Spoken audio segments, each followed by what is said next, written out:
Megan Johnson was on her second glass of wine when the woman walked up to her table and said it. I'm I'm pregnant pregnant with with your your boyfriend's boyfriend's baby. baby. The table went quiet. Not the polite kind of quiet. The kind where everyone stops chewing. Megan looked up slowly. The woman standing over her was Korean, maybe early 40s, dressed simply but in the way that costs a lot of money. She wasn't shaking. She wasn't crying. She looked like someone who had practiced this moment in the mirror and decided calm was more devastating than loud. Megan set her glass down. She looked at this woman and said nothing. Because there was nothing to say yet. Her brain was still processing, still running the name through some internal system, searching for a match, coming back with nothing, then running it again. Her coworker Tiffany was sitting across from her. It was Tiffany's birthday. There were 4 other women at the table. All of them were now completely, utterly still. The woman placed something on the table. A folded piece of paper. She set it down the way you set down a receipt when the meal is over and you need someone to pay. Then she turned and walked back across the restaurant. Megan looked at the paper. She already knew what it was before she opened it. Something in her body knew before her mind caught up. She unfolded it anyway. An ultrasound image. She stared at it for a long time. Tiffany said, "Megan." "I'm fine," Megan said. She folded the paper back exactly the way it was. She put it in her purse. She picked up her wine glass and took one more sip, not because she wanted it, but because she needed something to do with her hands. Then she said, "I have a headache. I'm going to head out. Happy birthday, Tiff. I love you." She hugged Tiffany. She grabbed her coat. She walked out of that restaurant like she had somewhere to be. Now, before we go any further, do you know what it feels like to love someone completely and find out they were living a whole other life right next to yours? Not a mistake. Not a moment of weakness. A whole other life. With a whole other person. For months. If this story has you hooked already, go ahead and subscribe right now. Stay with me. Because the woman who walked away from that restaurant, she had no idea yet who that woman's husband was. Let's go back to the beginning. Megan Johnson was 29 years old, and she lived alone in a 1-bedroom apartment in Midtown Houston that she was genuinely proud of. She had decorated it herself over 2 years, buying things slowly, choosing carefully. It was small, but it was hers. She worked as a front desk receptionist at a dental clinic called Bright Smile on Westheimer Road. She answered phones, scheduled appointments, handled insurance claims, and remembered every single patient's name. She was good at her job, not because it was her dream, but because she took everything she did seriously. She was that kind of person. She had grown up in Third Ward with her mother and grandmother, both of whom had the same backbone, the kind that doesn't bend even when life pushes hard. Megan inherited that backbone. It didn't always make her life easy, but it made her who she was. She had been with Noah Carter for 2 years. She met him at a mutual friend's cookout in the summer. He was standing by the grill looking like he belonged everywhere, the kind of man who never seems uncomfortable in any room. He had a laugh that filled space. He remembered her name the first time she said it, then used it twice more in the same conversation, and later she would realize that this was a skill, not a coincidence. But that evening she just thought he was charming. He was a private real estate consultant. That's how he described himself. He helped investors find and evaluate properties. He moved in circles that were a few levels above where he'd grown up, and he had learned to dress and talk and carry himself in a way that matched those circles. Megan didn't fully understand what he did day to day. He explained it differently every time she asked. She eventually stopped asking because the explanations all sounded reasonable enough, and she trusted him. That was the thing about Noah Carter. He was very, very easy to trust. He was attentive in the beginning. He texted good morning without being asked. He showed up on time. He remembered the small things, her grandmother's name, the fact that she hated mushrooms, the song she said reminded her of being 16. He held her hand in public like he wanted people to see. 2 years passed. She turned down a job offer in Atlanta 14 months in because she didn't want to do long distance. She told herself it was her decision, that Atlanta wasn't the right move anyway, that the timing was wrong. She believed this. She had no reason not to. She trusted him. And on the Friday evening that Ji-Yun Lee walked up to her birthday dinner table and placed an ultrasound image on top of it, Megan had been planning to bring up the idea of moving in together. She had even looked at a 2-bedroom in Montrose. She had not told him this yet. She drove home. She parked. She sat in her car for 4 minutes doing nothing. Then she went inside. She called Noah. He didn't answer. She called again. He picked up on the third call, background noise behind him, that familiar easy laugh still in his voice. "Hey babe, what's up?" And Megan said, very quietly, "Who is Ji-Yun?" The background noise on Noah's end of the phone didn't stop immediately. There was about 2 seconds where it continued. Glasses, voices, music, and then it went quiet. Like he had stepped into another room or cupped the phone against his chest. Then he said, "What? Not who? Not I don't know any Ji-yeon. Just what?" Megan noticed this.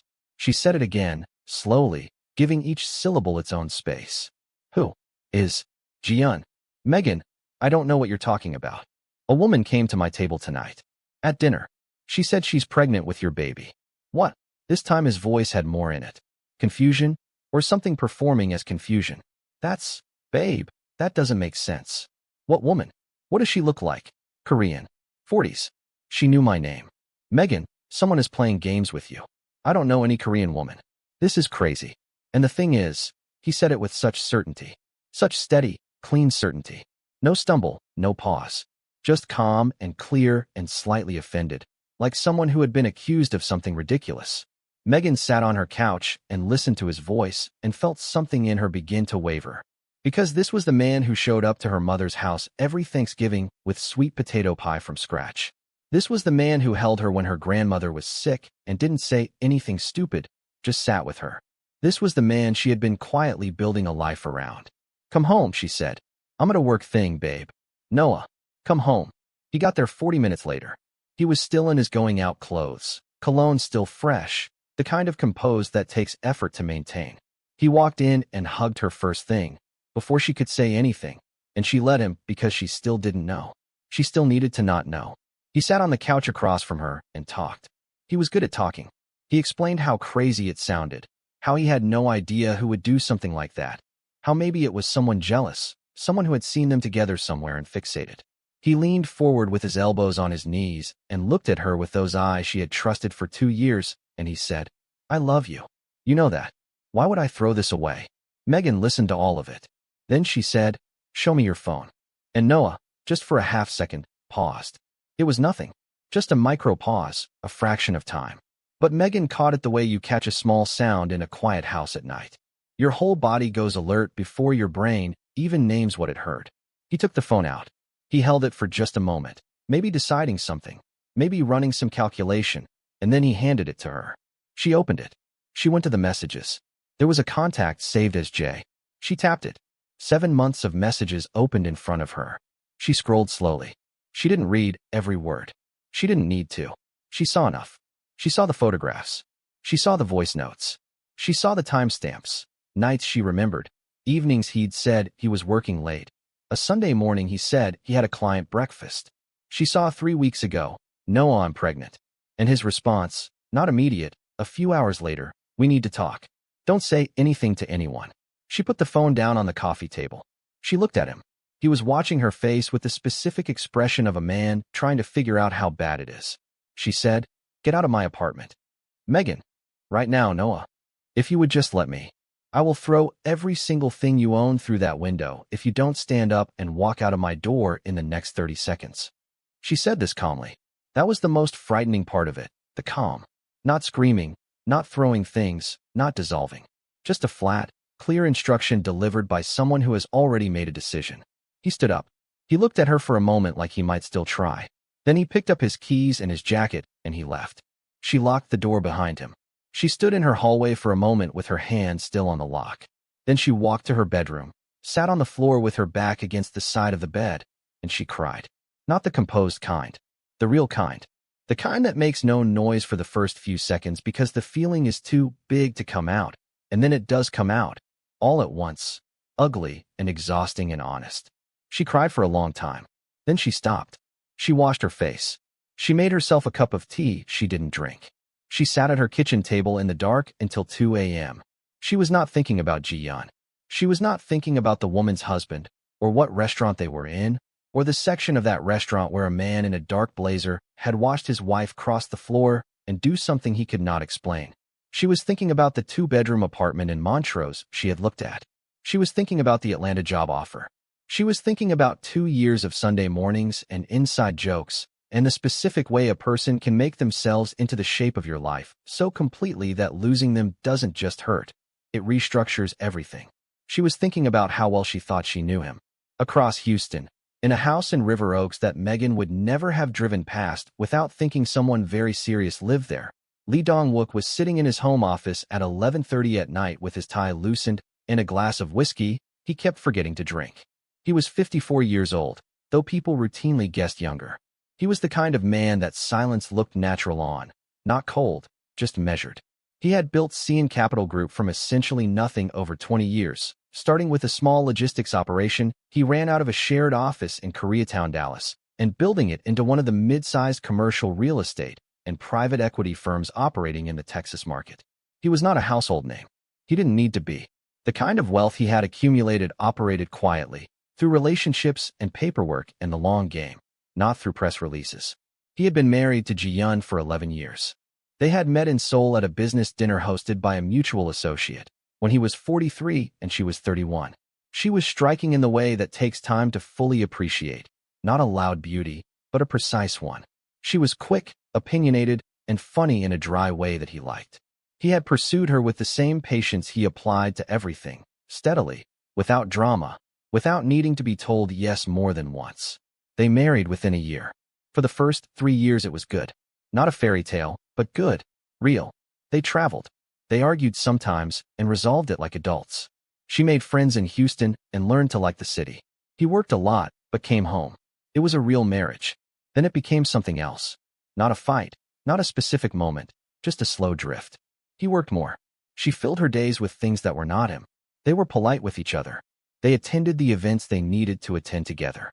They looked, from the outside, exactly like what a successful couple looks like.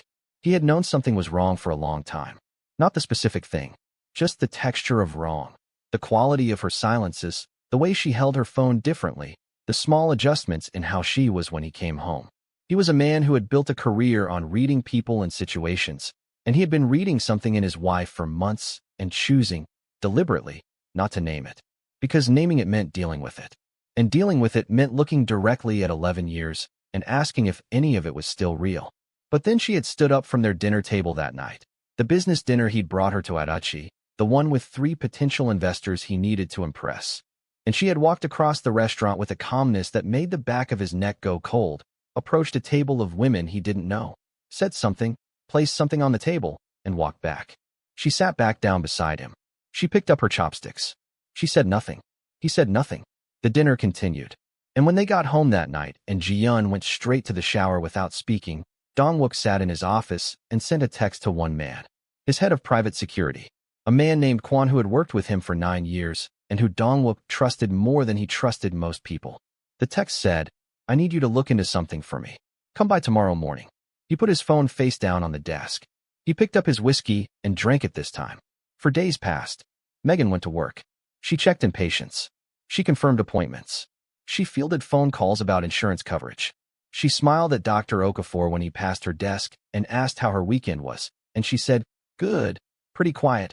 And that was all. She had not told anyone at work.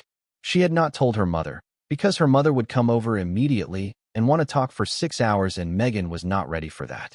She had told Tiffany in a short text the morning after, "I'm fine. It's complicated. I'll explain soon." Tiffany had responded with a row of heart emojis and the words, "I love you. Take your time. I'm here." Megan loved Tiffany. She ate lunch in her car. She sat in the parking lot of a Walgreens on Westheimer, eating a turkey sandwich and staring through the windshield at nothing. A woman walked past pushing a stroller and talking on the phone, laughing at something. Megan watched her go and felt a strange, hollow feeling that she couldn't name exactly. She drove home after work. She made dinner. She watched 2 episodes of a show she'd been following and couldn't remember anything about them afterward.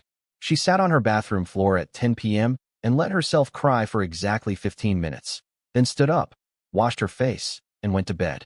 This was how she survived the first 4 days. On the 5th day, her phone rang. Unknown number. She almost didn't answer. She had been ignoring unknown numbers since the night Noah left because she was not ready to talk to anyone who might ask questions she didn't have answers to yet. But something made her pick it up. She pressed accept and said, "Hello." A pause. Then a voice, male, calm, slightly accented. "Miss Johnson, my name is Lee Dong-wook. I believe you met my wife 4 days ago at a restaurant on Post Oak Boulevard.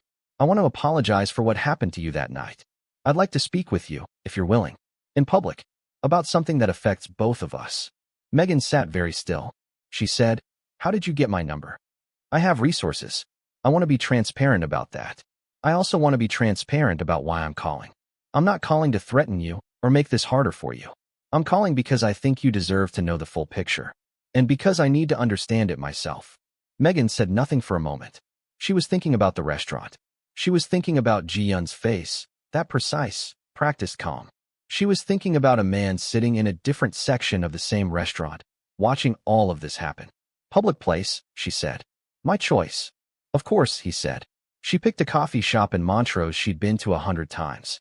Small, unpretentious, the kind of place where nobody cared who you were or what you were talking about.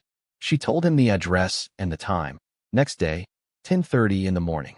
He said, "I'll be there." She hung up. She sat in her apartment in the dark for a long time. Then she said out loud to nobody, "What is happening to my life?" and went to bed. He was already there when she arrived. Sitting at a corner table, facing the door, the seat you choose when you want to see who's coming before they see you. He stood when she walked in, which she hadn't expected. He was taller than she'd imagined from across a restaurant, and calmer in person than a man in his situation had any right to be. He was wearing a dark sweater and dark trousers and nothing that announced money, but she could tell anyway. It was the way he held himself, like someone who never needed to prove anything to a room. "Miss Johnson," he said. "Megan," she said. "Sit down." They both sat. A barista came over and they both ordered coffee, and there was a brief, somewhat surreal moment of two people consulting a menu for a coffee order in the middle of what should have been a very dramatic situation. When the coffees came, Dong-wook wrapped both hands around his mug and looked at her directly. "I'm going to tell you everything I know," he said. "And I want you to know that I'm not telling you this to hurt you or to use you. I'm telling you because I think you deserve the facts." "Go ahead," Megan said. He had hired someone to investigate his wife, he said. He had suspected something for months, but had ignored it because he was not ready for what confirming it would mean. After the restaurant, he could not ignore it anymore. He had the full picture now, delivered by Kwon 2 days ago in a brown envelope that Dong-wook had sat with alone for an hour before opening. 7 months. Hotels in Midtown and the Galleria area. Regular, consistent, not careless. Ji-Yun and Noah Carter. Megan listened with both hands flat on the table. Her coffee was getting cold. "She is pregnant," Dong-wook said. "Confirmed. Approximately 11 weeks. "I know," Megan said. "I want you to understand something. What she did to you at that restaurant, that was not my instruction. I did not know she was going to do that. When she stood up and walked to your table, I had no idea what was happening." "Why did she do it?" He was quiet for a moment. "I've asked myself that. I think she wanted you to know before he found a way to keep it from you. She was not being cruel, I think. Not entirely. She was being direct, in a way that was still cruel." Megan looked at him. "Are you defending her?" "No. I am trying to understand her. There's a difference." Megan nodded slowly. She picked up her coffee. "What do you want from me?" she asked. He said, "Right now? Nothing. I wanted you to have the full truth because it was taken from you in a very public and humiliating way, and you deserved better than that." She looked at him for a long moment. At the steadiness of him. At the way he wasn't performing his pain for her. Wasn't making a show of how affected he was or trying to bond with her over shared suffering. He was just sitting across from her, calm and honest, telling her the truth. She said, "You're very controlled for someone whose wife just blew up your marriage." He looked at her. A small, quiet, almost sad thing moved across his face. "I had 11 years to practice hiding it," he said. And then, unexpectedly, something happened. Megan laughed. Not a big laugh. A small one, surprised out of her. Because that sentence was so honest, so completely without performance, that it bypassed all her defenses and went straight through. He looked slightly startled. And then the corner of his mouth moved, just barely. It was not a happy moment, but it was a human one. And in the middle of everything broken around them, it was the first real thing that had passed between two real people in what felt like a very long time. Pause for a moment, because right now you might be wondering, is this a love story or a revenge story? The answer is both, but not in the way you'd expect. Because what comes next is going to change the shape of everything you think you know about Noah Carter. What Dong-wook's investigator found goes much deeper than an affair, much deeper than a baby. Noah Carter was not just cheating on Megan Johnson.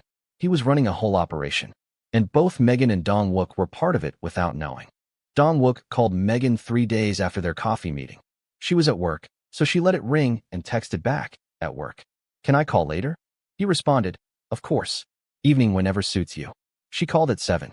She was home, sitting at her kitchen table, eating reheated rice and stew her mother had dropped off earlier that day, because her mother still didn't know anything specific, only that Megan had broken up with Noah, and that was enough for her mother to show up with a full pot of stew and 2 containers of fried plantain and 14 questions Megan answered with the minimum viable detail. When she called Dong-wook back, he picked up on the first ring. "I need to tell you something," he said, "and I want you to hear it fully before you react." "That's a sentence that never leads anywhere good," Megan said. "No," he agreed. "It doesn't." What his investigator had uncovered while looking into Ji-yeon's movements was not limited to the affair. Because an investigator doing their job thoroughly does not just follow one person, they follow the connections. And one of those connections led somewhere Dong-wook had not anticipated. Noah Carter was not simply a private real estate consultant. He was, yes, a licensed consultant. His firm existed on paper, had real clients, conducted real transactions. But running alongside that legitimate operation was something else. Noah had been, for the past 11 months, for months before the affair even started, feeding sensitive information to a competing investment group operating out of Dallas called Meridian Capital. Meridian had been positioning themselves to challenge CN Capital Group on a major acquisition deal in the Texas commercial real estate market, a deal worth close to $80 million. Ji-yeon, without knowing it, had been the source. Not because she was involved.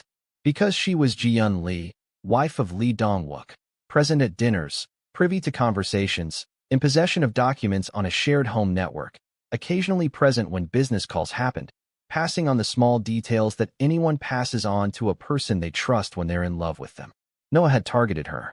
The entire affair, every hotel room, every text message, every "I miss you," was at minimum partially constructed around access.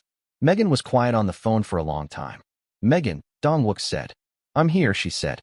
"I'm thinking. Take your time."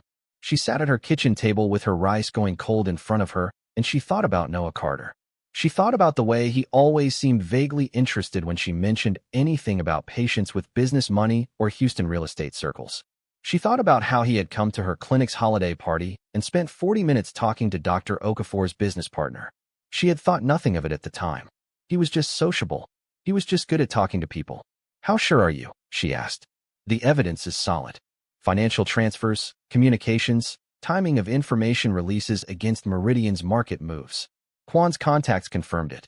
Noah doesn't know you know. Not yet. What are you going to do?" Dong-wook said. "I'm going to dismantle him. Legally. Completely. But carefully. I need to protect the acquisition deal first. If this goes public before we close, the damage to CN Capital could be significant. SEC inquiry at minimum. I need to manage the sequence." Megan processed this. Then she said, "What do you need from me?" There was a pause. "You don't have to be part of this." "I know I don't have to be. What do you need from me?" Another pause. And she could tell from the quality of it that he was deciding something. Deciding whether to trust her. Deciding whether what he was about to ask was fair. "Noah has a document," Dong-wook said. "A physical file. A printed correspondence between himself and someone at Meridian that would directly connect the information transfer back to Ji-yeon as the unwitting source. Without it, the evidence points at him, but the chain is incomplete. My lawyers can work with what we have. With that file, it's over for him immediately." "Where is it?" "His apartment. Based on Kwan's intelligence, in a fireproof box in his home office. Bottom right drawer of his desk." Megan said nothing. "You still have a key," Dong-wook said carefully. "He never asked for it back. This is your decision entirely. I want to be clear. I will never ask you to do anything that puts you at risk. If the answer is no, I will find another way." She looked at her rice. At her kitchen. At the apartment she had made hers over 2 years, that she had turned down Atlanta for, that she had planned to leave for a 2-bedroom in Montrose. She said, "I'll think about it." She hung up. She didn't sleep much that night. She lay in the dark and ran the whole thing through her mind. Not just the decision about the key and the file. She would make that decision when she was ready, but everything. The whole shape of the last 2 years. How many times had she felt something was slightly off and talked herself out of it? Not because Noah had been careless, but because she had been trusting. Because love makes you an optimist. Because you walk into every day expecting the person you chose to be the person you chose, and you reinterpret everything that doesn't fit. She thought about the Atlanta job. Senior coordinator at a medical group. Better pay. Better title. New city.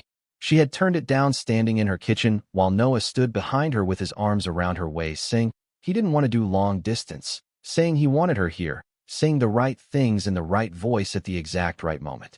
Had that been calculated too? She didn't know. That question made her sick to her stomach. She got up at 2 in the morning and made tea.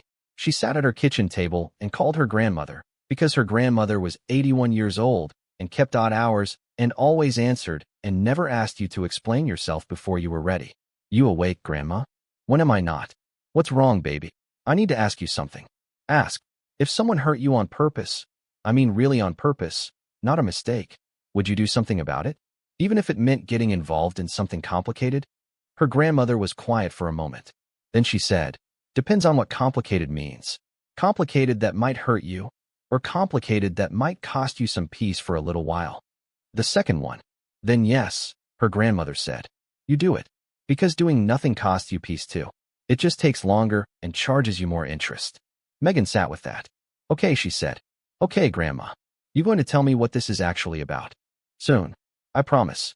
You need me to come over? No. I'm okay. I love you. I love you. Go to sleep. She didn't go to sleep. But she made her decision. She texted Dong-wook the next morning. Short. Direct. I'll get the file. Tell me when. His response came within 2 minutes. Thank you. We'll do this carefully. Can we meet Thursday evening to go over the details? She typed back, yes. She put her phone in her purse and went into work and checked in the first patient of the day and said good morning to Dr. Okafor and made a pot of coffee in the break room, and nobody at her job would have known, looking at her, that she had just agreed to be part of something that was about to take apart a man's entire constructed life. But she had decided. Not out of anger, though the anger was there. Not out of revenge, though she wanted that too and wasn't ashamed to admit it. She had decided because 2 years of her life had been used. Her trust had been borrowed without her permission and spent on something that had nothing to do with her. And her grandmother was right. Doing nothing has a price too. They met on Thursday at a restaurant in River Oaks, his choice this time. Not a loud place. The kind that keeps the tables far enough apart that a conversation can stay private. He was there before her again. He stood when she arrived again. She noticed he always stood. Not in a formal, stiff way. Just automatically, like it was something so wired into him he didn't think about it. They ordered food neither of them was particularly there to eat.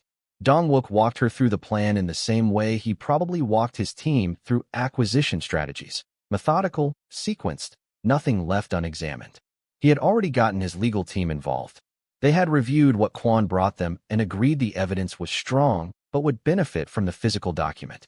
Once they had it, they would move on multiple fronts simultaneously. The SEC filing, a civil suit for corporate espionage, and a separate approach to Meridian Capital that would, in Dong-wook's calm estimation, result in Meridian voluntarily distancing themselves from Noah so fast it would make his head spin.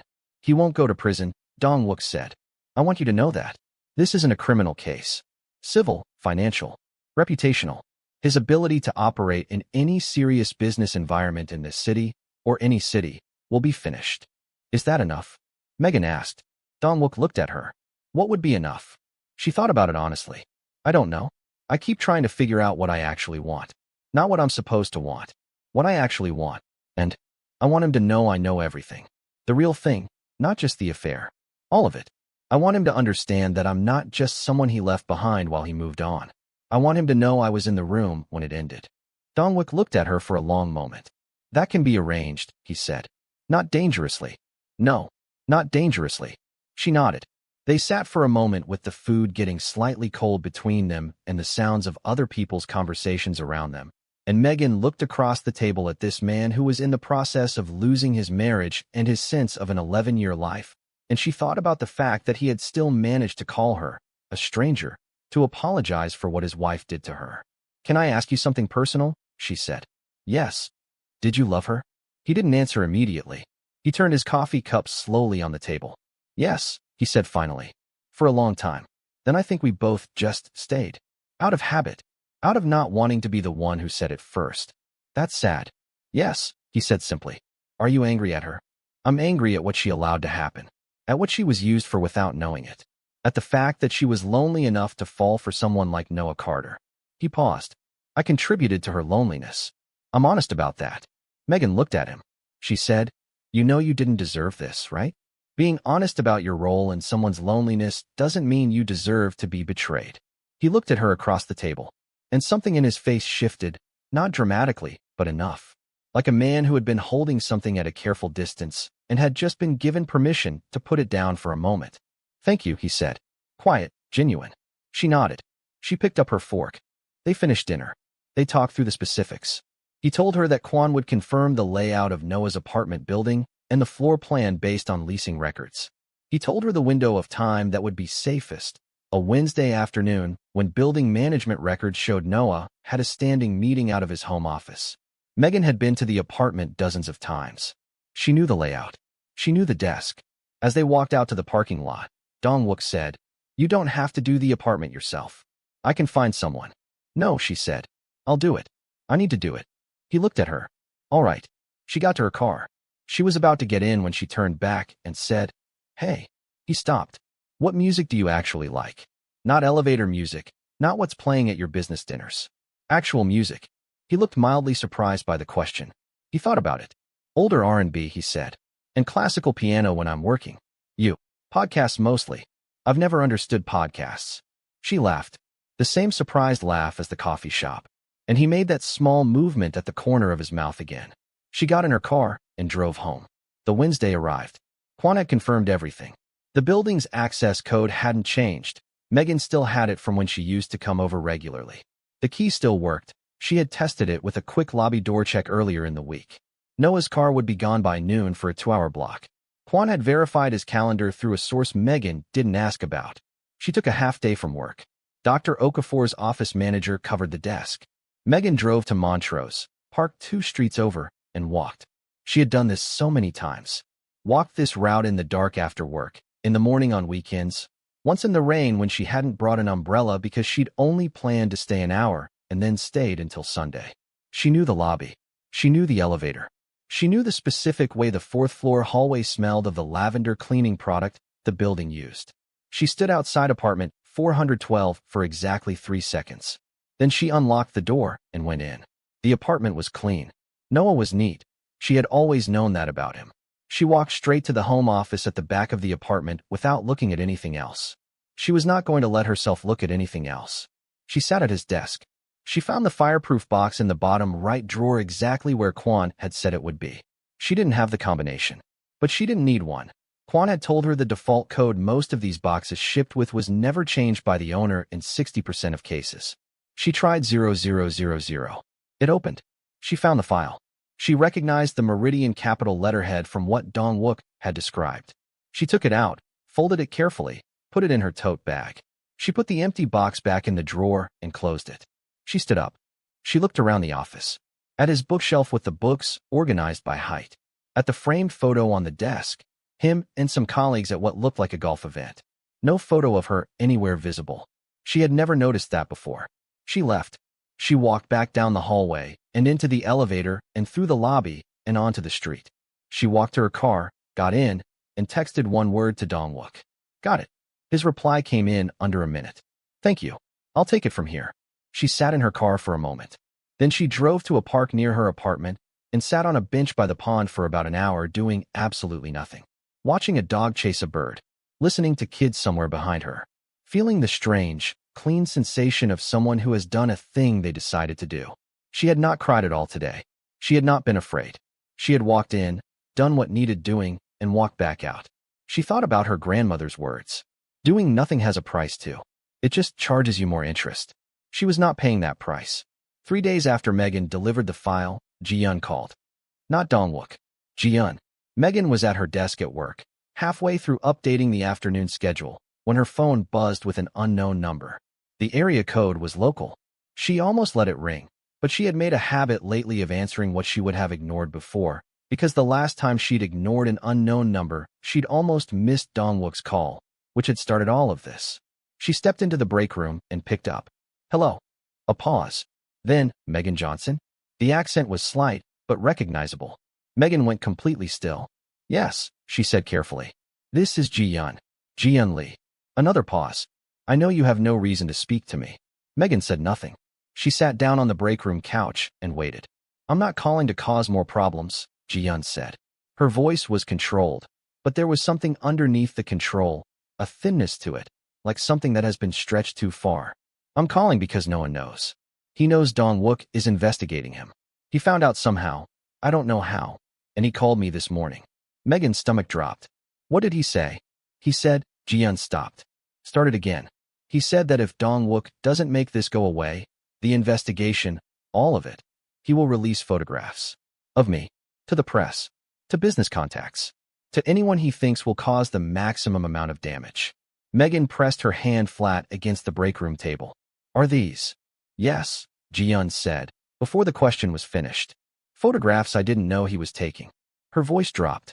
I was stupid. I was stupid and lonely, and I trusted the wrong person, and I know you are the last person I can ask anything of. Why are you telling me instead of Dong-wook? Because Dong-wook will find out, and he will want to respond with lawyers and strategy, and he will be right too, but I need someone to tell him tonight.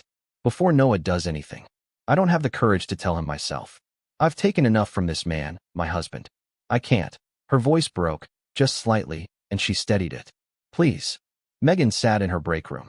She looked at the microwave on the counter and the half-empty coffee pot and the birthday card that someone had tacked to the bulletin board last month. She said, I'll tell him. A long exhale on Ji-yeon's end. Thank you. I'm not doing it for you, Megan said. I'm doing it because Noah needs to be stopped, and this isn't the way. I know, Ji-yeon said. I know. She hung up. Megan sat for another 30 seconds. Then she went back to her desk, finished updating the schedule, and texted Dong-wook. We need to talk tonight. Something has come up. It's urgent. She told him everything over the phone that evening, sitting in her car in the parking lot of the grocery store, because she had gone out to get something for dinner and then sat in the parking lot instead without buying anything. When she finished, Dong-wook was quiet. Not a confused quiet. A processing quiet. The kind she was starting to recognize. The kind where he was already 3 steps ahead in his mind and was deciding which one to say out loud first. He knew. Dong-wook said finally. Apparently. Somehow he was tipped off. Someone in the building management, possibly. Or someone adjacent to Kwon. Another pause. It doesn't change the core of what we have. The file is with my lawyers. The evidence is solid. What he's threatening Ji-yeon with is a separate vector. He's trying to create enough personal damage to pressure me into dropping the legal process. Will it work? No, he said, without any pause at all. It will not work. Then, quietly, I'm sorry she called you. Don't be. She had nowhere else to go. He stopped. What? That is a generous thing to say about a woman who humiliated you in public. Megan thought about it. She humiliated me because she was desperate and she picked the wrong way to do the right thing. That's different from being a bad person. I'm not saying what she did was okay. I'm just saying it's not the same as what Noah did. Silence on his end. A longer one. You see people very clearly, he said. Not always, she said. I didn't see Noah clearly for 2 years. He was designed not to be seen. You saw him the moment you had a reason to look. She didn't say anything for a moment. Outside her car, a woman pushed a grocery cart past, and the wheels made a rhythmic clicking sound on the asphalt, and Megan watched her go and thought about the strange, specific intimacy of sitting in a dark parking lot talking to someone who 3 weeks ago was a complete stranger. What happens now? She asked. Now I give Noah exactly what he appears to want, Dong-wook said. He wants the investigation to go away? I'll make it look like it's going away. I'll pull back in places he can see. I'll let word get back to him through channels that Dong-wook is backing down, protecting the deal, choosing the quiet resolution. A pause. While my lawyers finalize the SEC filing and the civil suit paperwork, and the photographs. Addressed separately. I have a relationship with a lawyer who specializes in non-consensual image distribution. That is being handled. Ji-yeon won't be exposed. Megan said, You're still protecting her. She's still my wife, he said simply. For now, whatever she did, she was used. I'm not going to let him weaponize her humiliation. Something shifted in Megan's chest when he said that. She pressed her hand against the steering wheel. She said, No one needs to believe he's won. Yes. He's going to reach out to me. If he thinks the pressure worked and things are settling, he's going to reach out to me. Probably, Dong-wook said. How do you feel about that? I feel like I can handle it. Another pause. Then, I don't doubt that. She drove home. She made herself the dinner she had forgotten to buy groceries for and ended up eating toast with eggs instead. She sat at her kitchen table and thought about the different versions of herself that existed in her memory. The Megan who drove home from that restaurant 4 weeks ago with both hands on the wheel and no tears. The Megan who sat on the floor of her bedroom for 20 minutes sobbing into her own knee. The Megan who walked into Noah's apartment 2 days ago and walked back out with a folder of evidence in her tote bag, completely steady. She had not been broken by this. She was surprised to find that out. Hurt, yes. Changed, yes. But not broken. She thought about Dong-wook. About the way he said for now. About the quiet grief in someone who still protected the person who had hurt him. She thought about the feeling she kept telling to leave. It hadn't left. If you're watching this and you've ever held yourself together when everything said you had every right to fall apart, leave a low in the comments right now. Because Megan Johnson was doing something most people don't get credit for. She was choosing, every single day, to stay sharp. To stay present. To not let what Noah did to her turn her into someone she didn't recognize. Subscribe to this channel and hit the notification bell right now because what Noah does next will leave you shocked. Noah texted Megan on a Tuesday. It had been 5 weeks since she threw him out of her apartment. 5 weeks of silence from him, which, in hindsight, made sense. He had been busy managing fallout, trying to figure out how much Dong-wook knew, issuing threats to Ji-yeon, running the kind of internal calculations that people like Noah run when their constructed world starts to crack around the edges. But then the silence from Dong-wook's side had apparently reached him. The investigation seemed to have slowed. The legal pressure had quietly cooled, by design.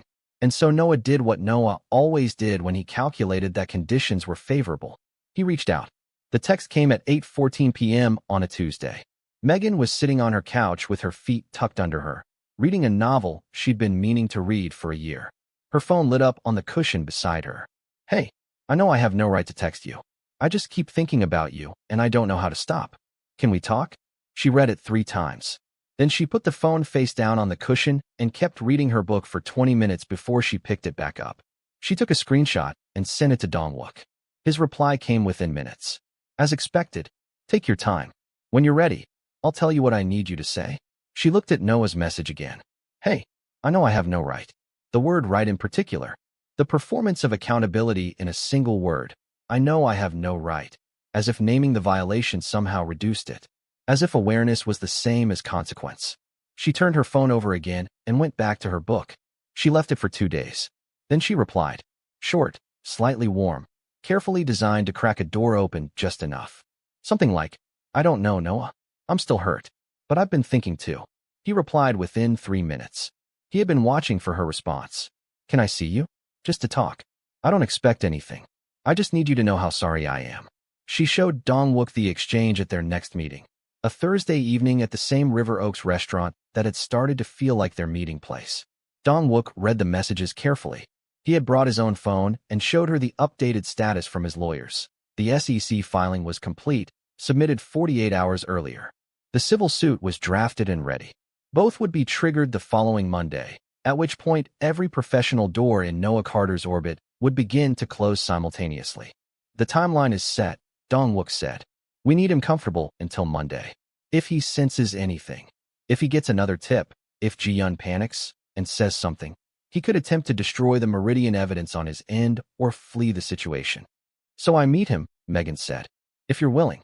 What do I tell him? That you want closure. That you've been struggling and you want to talk. Make him feel like he still has leverage over your emotions. It will be the easiest thing he's ever believed. Megan looked at him. Because men like Noah always believe women like me are still available to them. Dong-wook held her gaze. I didn't say that. You didn't have to. It's true. He didn't argue with it. He just said, quietly, you don't have to do this. You keep saying that. Because I keep meaning it. She looked at him across the table. This man who had spent 11 years in a marriage that had hollowed out while he wasn't looking. This man who had moved through every single piece of this situation with a precision and a grace she hadn't known to expect from someone in this much pain. Who still protected his wife even while divorcing her. Who stood up every single time she walked into a room. She said, I want to be there, Dong-wook. I want to look him in the face. I want him to know it was me. He was quiet for a moment. Then he said, all right. All right, she said. They sat for a moment. The food was getting cold again. Megan said, do you ever actually eat at these dinners? Or is it just always a prop? He looked at his untouched plate, then at hers, then back at her, and she caught the precise moment he was deciding whether to let himself smile. He let himself, and it was a proper one this time. Not the small, barely there thing from before. An actual smile, quiet and a little reluctant, like light coming from a room with the door barely ajar. It rearranged his whole face. Megan looked at her food. "Eat your dinner," she said, more firmly than she intended. She met Noah on a Saturday afternoon. A coffee shop, not the Montrose one she'd chosen for Dongwook. A different one, more neutral, one she didn't care about. Noah was already there. He stood when she came in. He looked good, which annoyed her. He had the practiced, slightly rueful expression of a man who has rehearsed apologizing. She had seen it before, on the night he came to her apartment. She recognized it now for what it was. She sat down. He sat down. "Thank you for coming," he said. "I almost didn't," she said, which was true in a different way than he understood. He talked. She let him talk. She had gotten very good at letting people say things while she waited for them to finish. He said he had been reckless. He said Ji-yeon meant nothing. He said that the baby complicated things, and he was figuring it out, but it didn't change how he felt about Megan. He said he had been going through a difficult professional period and made bad decisions. He reached across the table and put his hand near hers without quite touching it. An old move, calibrated to feel like a question rather than a demand. She did not move her hand away. Not yet. She looked at his face. At the confidence in it. The specific confidence of a man who believes the woman across from him is still within reach. She thought about Ji-yeon in a restaurant in Houston, alone in her unhappy marriage, meeting a man who looked at her with full attention and asked her questions and remembered the answers. She thought about what that must have felt like after years of being with someone who had quietly drifted away. She wasn't forgiving it. She was just understanding it, and understanding it made her sadder than anger did. She thought about Dongwook, sitting in the car outside, not because she'd asked him to, but because she'd mentioned the meeting location and he'd said "I'll be nearby if you need anything," and she hadn't said no. She thought about the specific quality of a man who doesn't need to insert himself into every situation to make his presence felt. She thought about how different that was from what was sitting across from her right now. Noah said, "I still love you, Megan. I know that sounds insane, but I do." And she looked at him and said, very quietly, "I know you believe that." He frowned slightly. What does that mean? Her phone buzzed on the table. Not a message she needed to check. She knew what it was. The timestamp they had agreed on. She looked at Noah. She took a slow breath. "Do you want to know the truth, Noah? The real truth, not the version you tell yourself?" He said, cautiously, "Okay. You loved what I gave you. The access. The stability. A woman who was too decent to doubt you. That's what you loved." She pulled her hand back from the table. "And Ji-yeon, you loved what she gave you too. Information. Access to a whole different level. The fact that she was lonely and overlooked, and exactly the kind of woman who would respond to real attention." His expression was shifting now. The rehearsed contrition was fading, something harder replacing it. "I don't know what." Meridian capital, Noah. And there it was. His face. Not the confused face of someone who doesn't understand. The suddenly very still face of someone who has been hit in exactly the spot they thought was hidden. The stillness on Noah's face lasted exactly 4 seconds. Then it cracked. Not into guilt, into something colder. His eyes changed. The warm, sorrowful expression he'd maintained through the whole coffee shop performance dropped away like a coat being shrugged off. And what was underneath it was something Megan had never seen before. Not in 2 years. Because in 2 years she had never given him a reason to show it. "Where did you hear that name?" he said. "Low. Careful. From someone who knows everything," Megan said. "The affair. The documents. The wire transfers. Meridian's positioning. All of it." He looked at her, and she could see him calculating, running the math, trying to figure out how much she knew, who she'd talked to, whether there was still a play left. "Megan," he said, and his voice was different now, stripped of the warmth, still controlled, but controlled in the way of someone managing something dangerous. "I don't know what you've been told, but you need to be very careful about getting involved in things you don't understand." Is that a threat? It's advice. She looked at him. This man she had loved for 2 years. This man who had held her when she cried and cooked for her on Sunday mornings and said her name in a way that made her feel chosen. She looked at him and felt something she hadn't expected. Not anger, not satisfaction, not the clean triumph she'd imagined in the versions of this moment she'd rehearsed in the dark. She felt tired. Tired of the weight of who he actually was versus who she had believed he was. Tired of carrying the gap between those two things. She said, "I really did love you, Noah. That's the saddest part of all of this. I genuinely did." She picked up her bag. She stood. Noah grabbed for her wrist, not violently, but firmly, the way you grab for something you're about to lose. Megan, sit down. Take your hand off me, she said.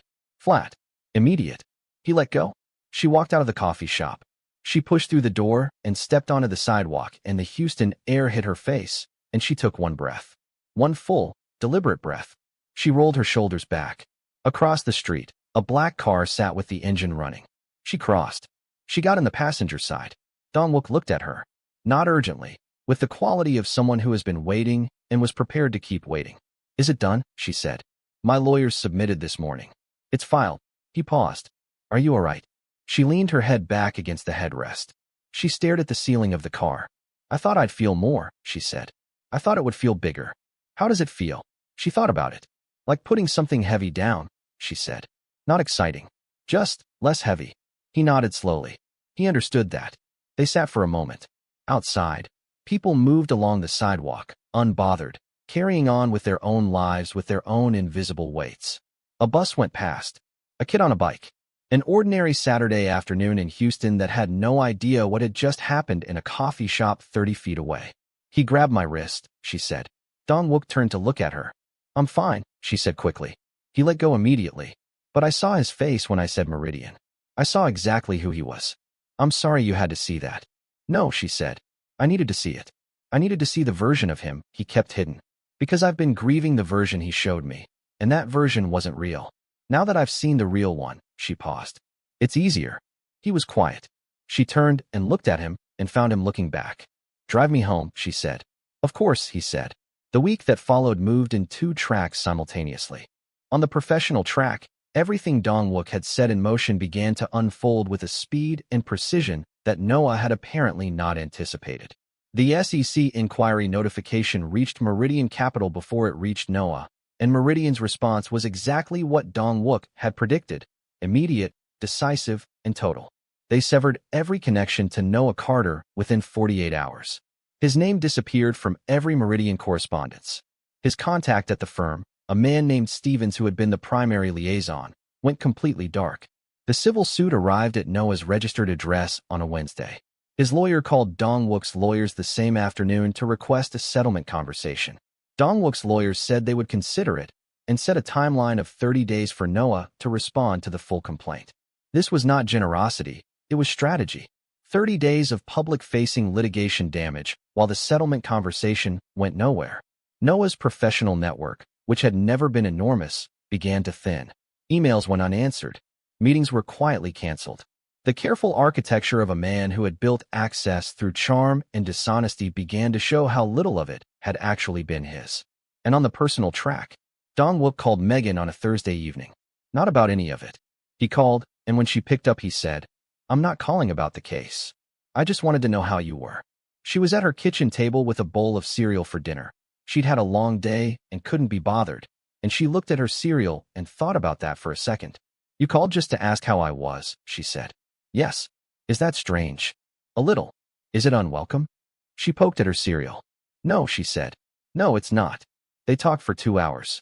About nothing related to Noah or Ji-yun or Meridian or any of it. He told her about building CN Capital from a shared office in Dallas, about the specific loneliness of building something while everyone around you thinks you're overreaching.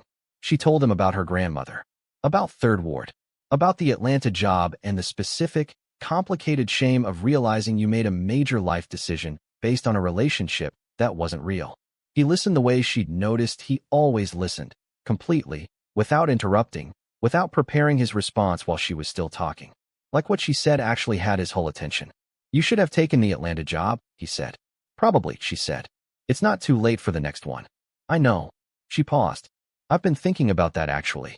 About what I want the next chapter to look like. Before Noah, I was too cautious about everything. Too scared to take risks because I was comfortable. After him, I thought for a while that I was just, she searched for the word, burned. Like maybe I'd just go smaller and safer for a while. But I don't think I want that. No, he said. You're not someone who goes smaller. She held the phone. Outside her window, Houston hummed with its late evening traffic and the sound of her neighbor's television through the wall. She said, What about you? What does the next chapter look like for you? He was quiet for a moment. Honest, he said. Whatever it is, I want it to be honest. I spent too long maintaining the appearance of a life I'd already left. I don't want to do that again. That sounds right, she said. She fell asleep on her couch that night with her phone still in her hand. In the morning she woke up and the call had ended at some point and she couldn't remember saying goodbye, which meant she had fallen asleep mid-conversation. And she lay there looking at the ceiling for a moment, feeling something she hadn't felt in weeks. She felt light. The divorce was filed 6 weeks after the restaurant. Dong-wook told Megan matter-of-factly, in the way he told her most things, directly, without asking for a particular response. They were walking along the Buffalo Bayou Trail on a Sunday morning. Another thing that had happened gradually, without either of them formally proposing it. He had mentioned once that he walked on Sunday mornings because it was the one time he stopped thinking about work, and she had said she used to do the same before she started sleeping in on weekends to avoid her own thoughts. And somehow 3 Sundays later they were walking together without having specifically arranged it. "How do you feel?" she asked him. "Strange," he said. "Not sad in the way I expected to be. Sad in a quieter way. Like grieving someone who left a long time ago, and you only just had the funeral." She nodded. That made sense to her. "Is she okay?" Megan asked. And then, at his look, "Don't be surprised that I'm asking." "I'm not surprised anymore," he said. Jiyeon was okay, he told her. She had moved into a hotel initially, and then a short-term rental in the Galleria area. She was keeping the baby.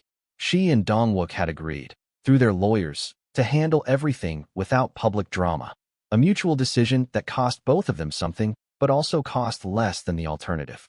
Noah had no parental claim established yet, and that conversation was, by all accounts, becoming increasingly academic as Noah's ability to provide anything to anyone declined by the week. "She made a bad choice," Megan said. "She's going to spend the rest of her life dealing with the consequences. I think that's enough. You sound like you've made peace with it." "Not peace exactly. I just stopped needing it to be worse than it already is." She paused. "I have enough energy. I'd rather use it on something that's actually mine." He looked at her as they walked. The morning light was doing something warm along the water, and the trail was quiet this early, and their footsteps had fallen into the same rhythm without either of them noticing. "Something that's actually yours," he repeated. "Meaning my life. What I want it to be. Not what's happening to it. What I'm choosing for it." He was quiet for a few steps. Then he said, "I've been thinking about you." She looked at him. "I want to be clear about what I mean," he said, in the careful way he approached anything that mattered. "I'm not in a position, emotionally, legally, to begin anything. The divorce is recent. I have obligations. And I would never want to," he paused, choosing the word deliberately, "rush past the specifics of where we both are." "But," she said, "but I think about you when you're not there. And I notice when I haven't heard from you. And I find that I'm considerably more interested in Sunday mornings than I have been in some time." Megan looked straight ahead at the trail. She said nothing for a moment. Then she said, "You are the most formal man I have ever met in my entire life." He made a sound. Not a laugh exactly, but the thing just before a laugh. "I'm being honest," he said. "I know you are," she said. "I think about you too." She paused. "And I agree with you. About the timing. About taking it for what it is right now and not making it into more than it can be yet." "Yet," he said. She glanced over. "Yet," she confirmed. They walked. The trail stretched ahead of them, and the city hummed beyond the trees, and neither of them said anything for a while, and it was not uncomfortable. It was the specific comfort of two people who had passed the point of needing to fill silence with performance. 2 weeks later, Noah made his last move. Megan found out about it from Dong-wook, who found out from Kwon, who had maintained monitoring as a precaution. Noah had contacted 2 business journalists, one at the Houston Chronicle and one at a local business publication, and offered them a story about CN Capital Group and what he framed as aggressive competitive practices and targeted litigation against a small, independent consultant. He had packaged it carefully, presenting himself as someone being crushed by a powerful corporate machine for knowing too much.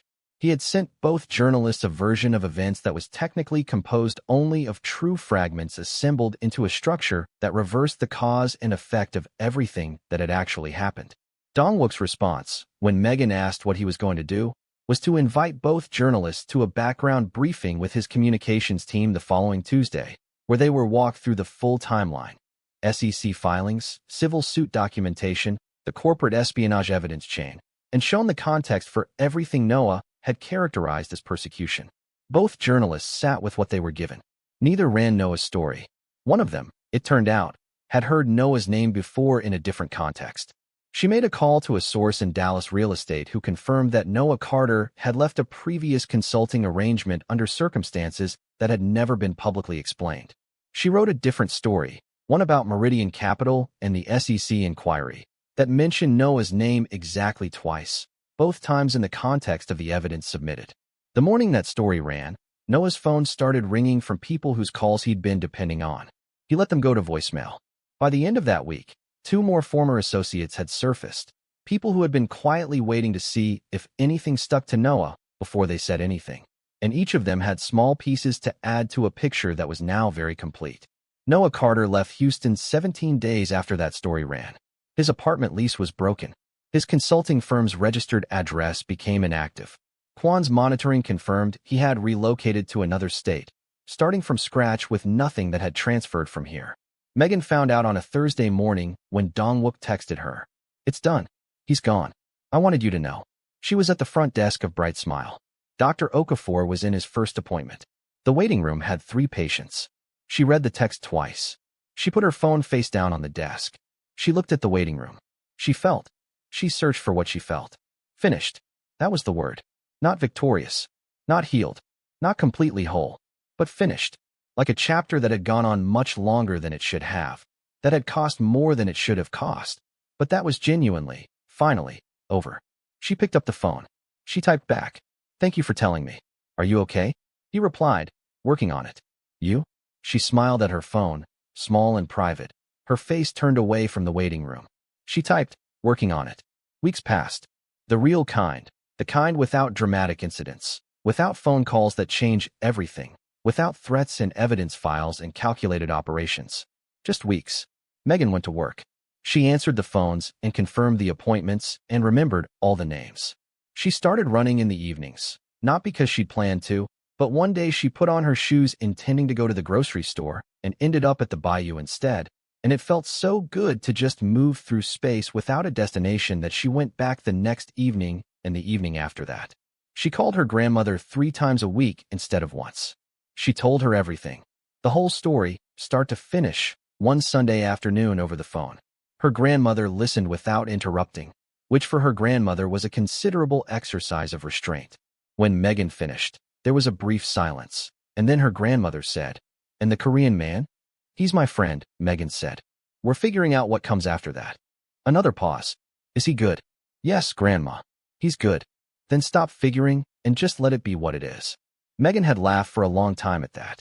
It was the most her grandmother had ever said about anything romantic in Megan's life, and it was the most useful thing anyone could have possibly said. She told Tiffany the full story over a bottle of wine on a Tuesday night, and Tiffany's mouth was open for approximately 4 minutes straight before she found words. Then she had 600 questions. Megan answered all of them. Tiffany cried at the part about the Atlanta job. "Megan, I told you about that job. I sent you the listing. I said take it." And Megan said, I know, and poured more wine. Tiffany had only one question about Dong-wook. She said, "Is he the reason you've been looking like yourself again?" Megan considered that. "Partly," she said. "Mostly I'm the reason I've been looking like myself again. But he helps." Tiffany raised her glass. "Then that's all I need to know." Dong-wook had moved through his own version of the weeks. The acquisition deal closed 41 days after the SEC inquiry was opened, with CN Capital's position intact and Meridian having quietly withdrawn from the competing bid. His lawyers had begun settlement negotiations with Noah's side, which were proceeding exactly as predicted, slowly and in Noah's eventual direction. The civil outcome would take time, but the result was not in question. He was sleeping better. He had not expected that. He had expected the divorce to produce an insomnia, a restlessness, some physical symptom of a structure collapsing. Instead, he found that the absence of maintaining an appearance he had been maintaining for years was, essentially, restful. He woke up in the morning, and the morning was just what it was. He had moved out of the River Oaks house. Ji-yeon would stay there for now, through the terms of the divorce agreement, which Dong-wook had ensured were more generous than anyone had advised him to be. His lawyers had pushed back. He said he understood. He did it anyway. He was not doing it out of guilt or obligation. He was doing it because she was going to raise a child in that house, and because somewhere beneath the 11 years of drift and distance and everything that had gone wrong, There was still the memory of who she had been when he'd met her and what they had briefly been to each other. He was not naive about that memory. He just wasn't willing to burn it unnecessarily. He had rented an apartment in Midtown, smaller than he'd lived in for years. He liked it. He could see the skyline from the kitchen window, and he made coffee in the mornings and watched it and did not think about work for the first 20 minutes of every day. He thought about Megan Johnson during those 20 minutes with some regularity. He called her one Tuesday evening. She picked up on the second ring. "Are you busy?" he said. "I'm watching a show I'm not paying attention to." "What's up?" He smiled at the window. "I wanted to ask you something." "Go ahead. Would you have dinner with me?" "Not to discuss anything. Not as a meeting. Just dinner." She was quiet for a moment. He was prepared for her to be thoughtful about it. She was always thoughtful. It was one of the things about her he had come to depend on without realizing it. The way she never just reacted. She considered. She chose. "Yes," she said. "Saturday." Saturday. She wore the dress she'd bought in Atlanta. The one she'd bought on a work trip 3 years ago and never worn because by the time she got back Noah had made some small comment about it. Not critical exactly, just slightly lukewarm, and she'd hung it in the back of the closet and left it there. She took it out and put it on and looked at herself in the mirror. She looked like herself.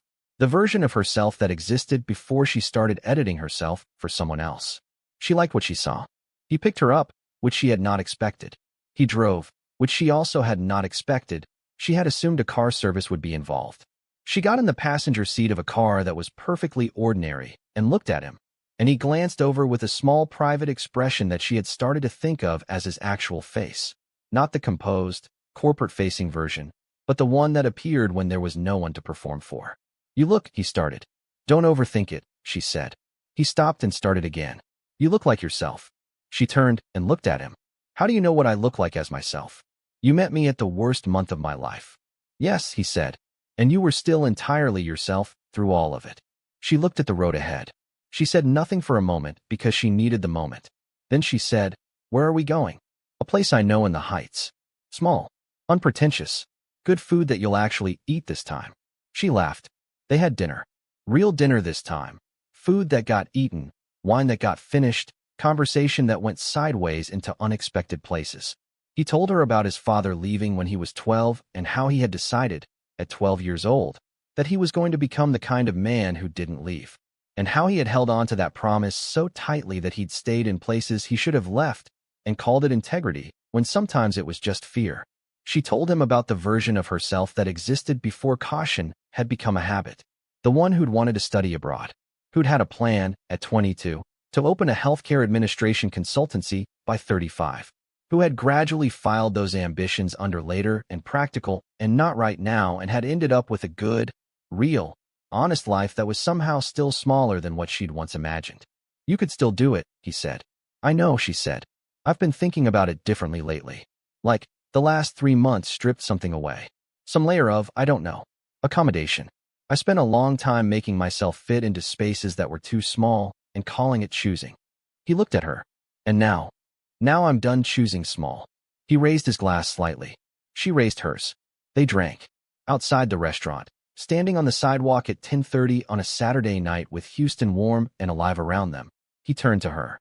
He said, "I want to be clear about something." "You're always clear about things," she said. "It's your whole personality." "Megan, go ahead." He looked at her directly. "Whatever this is, wherever this goes, I want you to know that I see you. Not a version I constructed. Not what you did for me, or gave me, or helped me accomplish. You. I see who you actually are. And what I see is," he stopped, finding the word, "remarkable." The city moved around them. Traffic. A couple walking past arm in arm. The sound of music from somewhere down the block. Megan looked at this man. This extremely formal, extremely steady, quietly extraordinary man who had called a stranger to apologize for something his wife did to her, who had stood up every single time she walked into a room without being asked, who had not once in 3 months tried to tell her how to feel, or what to do, or who to be. She said, "You know what your problem is?" He waited. "You spent 11 years giving the best version of yourself to a situation that had already run out of room for it." She stepped slightly closer. "You have a lot of that version left." He looked at her for a long moment. He said, very quietly, "So do you." It was not a dramatic moment. There was no crescendo. Nobody swept anybody off their feet. What happened was quieter and more real than that. Two people who had been through enough to know the difference between performance and presence, standing close together on a sidewalk in Houston on a Saturday night, looking at each other with complete honesty. She reached over and took his hand. He looked down at their hands, then back up at her. She said, "Walk me to my car?" "Yes," he said, and didn't let go. That was not a fairy tale. There was no orchestra and no sunset, and no moment where every wound healed at once. Megan still thought about Noah sometimes. Not with love, not even with much anger, but with the specific, occasionally sharp awareness of what she had given to something that wasn't real. That doesn't just disappear. You carry it differently over time, and the weight changes, and eventually you put it down without noticing. But it takes the time it takes. Dong-wook still navigated the complicated, ongoing reality of a divorce and a new legal landscape and a business that demanded his attention daily. He was not a man transformed by romance. He was a man who had chosen honesty and was doing that one morning at a time. But Megan Johnson, who had been drinking wine at a birthday dinner 6 weeks earlier when a stranger walked up to her table and said 4 words that rearranged everything, that Megan had not been broken. She had been clarified. She knew who she was now in a way she hadn't known before. Not because of what happened to her, but because of what she chose to do when it happened. She had stayed sharp when she could have gone numb. She had shown up when she could have hidden. She had reached through her own pain and extended something to a person she had every reason to close herself to. That is not nothing. That is, in fact, everything. And the man whose hand she was holding on a sidewalk in Houston on a Saturday night. That man had spent 11 years being the most disciplined, most reliable, most controlled version of himself for a situation that quietly stopped deserving it. He had something left. So did she. And Noah Carter? He started over in another city with the version of himself that was all he had left when the construction collapsed. No Megan.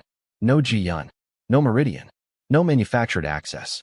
Just a man alone with his own actual character, which turns out to be the most confronting thing a person like Noah can face. That was consequence enough. If this story hit you somewhere real, if you've ever loved someone who wasn't who you thought they were, if you've ever had to choose between going small and going honest, if you've ever found something real in the wreckage of something false, leave a comment right now.